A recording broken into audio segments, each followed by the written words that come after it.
আসসালামু আলাইকুম রহমতুল্লাহি বারাকাতুহ।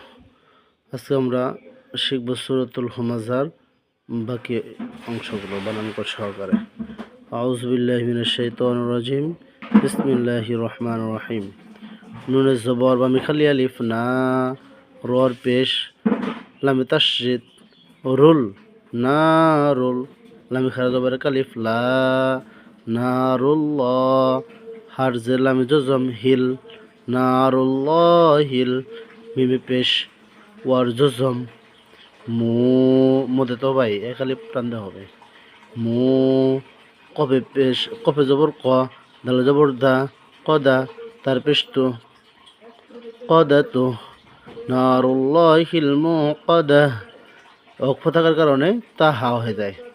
নারুল্লাহিল মুকাদা, আলিফে জবর লামে তাশদীদ আল, লামে খারা জবর আলিফ লা, আল্লাহ, জালে জের ইয়ার জজম, তার জের ইয়ার জজম তি, আল্লাতি, তার জবর তর তাশদীদ তত, তর জবর ত, তত্ত, আইনে লামে জের লি, তত্তলি, আইনে পেশ উ, তত্তলিউ, আইনে জবর আ, লামে জবর লা, আলা,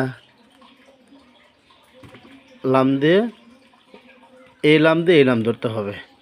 লামে জবর, লামে জজম লাল, আলাল, আলিফে জবর ফার জজম আফ, হামজা জের ই, আফ ই, দাল জবর দা, আফ ই দা, তার জের তি, আফ ই দা তি, ওকফ থাকার কারণে উচ্চারণ হবে আফ ই দা, আলাল আফ ই দা, নারুল্লাহিল মুকাদা আল্লাতী তাত্তালিউ আলাল আফ ই দা।